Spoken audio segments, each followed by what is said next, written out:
26 फरवरी 2019 की रात भारतीय वायुसेना ने इतिहास रचा था। बालाकोट में जैश ए मोहम्मद के ठिकानों को राख करने के बाद भारत चैन की नींद सोया था, लेकिन सरहद के उस पार पाकिस्तान के जनरल मुख्यालय GHQ में खलबली मची थी। पाकिस्तान के लिए ये उसकी संप्रभुता पर चोट थी। उनकी वायुसेना PAF पर भारी दबाव था कि वे कुछ ऐसा करें जिससे उनकी जनता को लगे कि वे कमजोर नहीं हैं। साजिश की सुबह 27 फरवरी दिन के 8 बजे पाकिस्तानी वायुसेना ने ऑपरेशन स्विफ्ट रिटॉर्ट की योजना बनाई। उनका लक्ष्य भारतीय सैन्य ठिकानों को निशाना बनाकर दुनिया को ये दिखाना था कि वे जवाबी कार्रवाई करने में सक्षम हैं। पाकिस्तान ने अपने सबसे बेहतरीन विमानों का एक जत्था तैयार किया। इसमें F-16 ब्लॉक 52, जो अमेरिका की सबसे घातक तकनीक थी, JF-17 थंडर और मिराज 5 शामिल थे। सुबह 8:15 बजे पाकिस्तान ने उत्तर से दक्षिण तक अपनी पूरी हवाई सीमा बंद कर दी। रडार्स पर अचानक 25 से ज्यादा विमानों के सिग्नल उभरने लगे। ये एक पूर्ण हवाई घुसपैठ की शुरुआत थी। जब पाकिस्तानी विमान पुंछ और नौशेरा सेक्टर में भारतीय सैन्य मुख्यालयों को निशाना बनाने के लिए भारतीय हवाई क्षेत्र में दाखिल हुए, तो श्रीनगर और अवंतीपोरा एयरबेस पर स्क्रैम्बल के सायरन गूंज उठे। विंग कमांडर अभिनंदन वर्धमान अपने MiG-21 बाइसन में यानी कॉल साइन अल्फा 1 में सवार होकर बिजली की गति से आसमान की ओर लपके। आसमान में एक ऐसी जंग छिड़ी जो आने वाले दशकों तक मिलिट्री एकेडमी में पढ़ाई जानी थी। एक तरफ चौथी पीढ़ी का F-16 था जो उन्नत रडार और मिसाइल सिस्टम से लैस था, और दूसरी तरफ 60s के दशक का MiG-21 जिसे भारतीय इंजीनियरों ने बाइसन के रूप में अपग्रेड किया था। अभिनंदन ने देखा कि एक F-16 भारतीय रडार को चकमा देने की कोशिश कर रहा है। उन्होंने अपने विमान को उसकी पूंछ पर लगा दिया। दुश्मन ने बचने के लिए G मैन्यूवर किए, लेकिन अभिनंदन का फोकस नहीं डिगा। जैसे ही अभिनंदन के हेड अप डिस्प्ले यानी HUD पर लॉक का सिग्नल आया, उन्होंने अपनी R-73 आर्चर मिसाइल दाग दी। हवा को चीरती हुई मिसाइल सीधे F-16 के इंजन से जा टकराई। एक जोरदार धमाका हुआ और पाकिस्तान का गौरव माना जाने वाला F-16 आग का गोला बनकर POK के साबरकोट इलाके में गिरा। लेकिन नियति को कुछ और ही मंजूर था। जिस क्षण F-16 जमीन दोज हुआ, ठीक उसी वक्त अभिनंदन का MiG-21 भी दुश्मन की एक दूसरी मिसाइल, संभवतः घातक AMRAAM की चपेट में आ गया।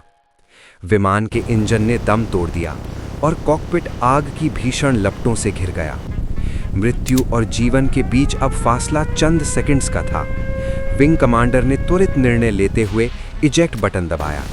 पैराशूट तो खुला, लेकिन बदकिस्मती से हवाओं का रुख प्रतिकूल था। वे भारतीय सीमा की चौखट से महज 7 किलोमीटर दूर POK के होरान गांव की सरजमीन पर जा गिरे। जमीन पर उतरते ही उन्हें आक्रोशित भीड़ ने घेर लिया, लेकिन उस विकट परिस्थिति में भी अभिनंदन को अपनी जान से ज्यादा देश की गोपनीय जानकारियों की चिंता थी। एक सच्चे योद्धा का परिचय देते हुए उन्होंने तुरंत अपने पास मौजूद सामरिक नक्शों और संवेदनशील कोड्स को नष्ट करना शुरू कर दिया। उन्होंने कुछ गुप्त दस्तावेजों को चबा लिया और कुछ को पास के तालाब में विसर्जित कर दिया। शत्रु की धरती पर मौत के साए के बीच भी उन्होंने ना तो भारतीय वर्दी की गरिमा कम होने दी और ना ही तिरंगे का मान झुकने दिया। जैसे ही अभिनंदन के पकड़े जाने की खबर फैली, पूरा भारत स्तब्ध रह गया। सोशल मीडिया पर पाकिस्तान द्वारा साझा किए गए विचलित करने वाले वीडियोस वायरल हो रहे थे। इस्लामाबाद इस घटना को अपनी कूटनीतिक जीत के तौर पर प्रचारित कर रहा था, लेकिन दिल्ली के गलियारों में पसरा सन्नाटा किसी बड़े तूफान की आहट दे रहा था। इधर दुनिया ने तब एक अद्भुत दृश्य देखा जब पाकिस्तान ने अभिनंदन का एक नया वीडियो जारी किया। एक पाकिस्तानी मेजर उनसे उनकी यूनिट, स्क्वाड्रन और मिशन की गुप्त जानकारी उगलवाने की कोशिश कर रहा था, लेकिन विंग कमांडर के चेहरे पर खौफ का एक कतरा तक न था। अपनी सैन्य मर्यादा और गरिमा को ढाल बनाकर उन्होंने अत्यंत शालीनता से उत्तर दिया, I am sorry, I am not supposed to tell you this. जब उनसे चाय के बारे में पूछा गया तो उन्होंने गहरी शांति और संयम के साथ कहा, The tea is fantastic. Thank you. इन शब्दों ने सरहद के इस पार 130 करोड़ भारतीयों के स्वाभिमान को नई ऊंचाई दे दी।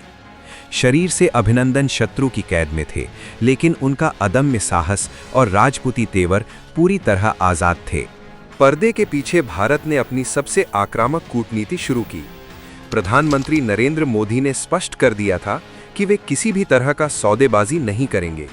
भारत ने पाकिस्तान को सीधा संदेश भेजा, बिना शर्त रिहाई वरना परिणाम भुगतने को तैयार रहो। उस रात भारतीय सेना ने अपनी 12 मिसाइलों, पृथ्वी और अग्नि के लॉन्चर पाकिस्तान की ओर घुमा दिए थे। भारतीय नौसेना के युद्धपोत कराची के इतने पास पहुंच गए थे कि पाकिस्तान को समुद्री नाकेबंदी का डर सताने लगा था। अमेरिका, सऊदी अरब और यूएई के राजदूतों के जरिए पाकिस्तान को खबर दी गई कि अगर कल तक पायलट वापस नहीं आया तो भारत हमला कर देगा। अक्टूबर 2020, पाकिस्तानी सांसद अयाज सादिक ने उस रात की हकीकत दुनिया को बताई। उन्होंने बताया कि उस समय पाकिस्तान के विदेश मंत्री शाह महमूद कुरैशी के पैर कांप रहे थे और उनके माथे पर पसीना था। कुरैशी ने विपक्षी नेताओं से कहा था, खुदा के वास्ते अभिनंदन को वापस जाने दें, क्योंकि भारत रात 9 बजे हमला करने वाला है। जनरल बाजवा, जो अक्सर भारत को युद्ध की धमकी देते थे, उस रात खुद खौफ में थे। पाकिस्तान को समझ आ गया था कि भारत इस बार चुप नहीं बैठेगा। दबाव में आकर इमरान खान ने संसद में घोषणा की, शांति की पहल के तौर पर हम अभिनंदन को छोड़ रहे हैं। 1 मार्च 2019 सुबह से ही अटारी वाघा बॉर्डर पर लाखों भारतीयों का हुजूम जमा था। ढोल नगाड़ों और भारत माता की जय के नारों से आसमान गूंज रहा था। रात के लगभग 9:20 पर वो ऐतिहासिक पल आया। वाघा का लोहे का दरवाज़ा खुला और विंग कमांडर अभिनंदन वर्धमान ने भारत की पवित्र मिट्टी पर कदम रखा। उनकी वो मूछें वीरता का प्रतीक बन गई। उन्होंने सीमा सुरक्षा बल के जवानों से हाथ मिलाया और गर्व से अपनी वर्दी को संभाला। अभिनंदन की वापसी केवल एक पायलट की वापसी नहीं थी, बल्कि ये भारत की सैन्य और कूटनीतिक जीत थी। उन्हें वीर चक्र से सम्मानित किया गया। इस पूरी घटना ने दुनिया को बता दिया कि भारत अब रक्षात्मक नहीं बल्कि आक्रामक है। ये कहानी हमें याद दिलाती है कि तकनीक चाहे कितनी भी आधुनिक क्यों ना हो, युद्ध केवल जिगर और जज्बे से जीते जाते हैं। अभिनंदन वर्धमान आज भी हर भारतीय युवा के लिए प्रेरणा है।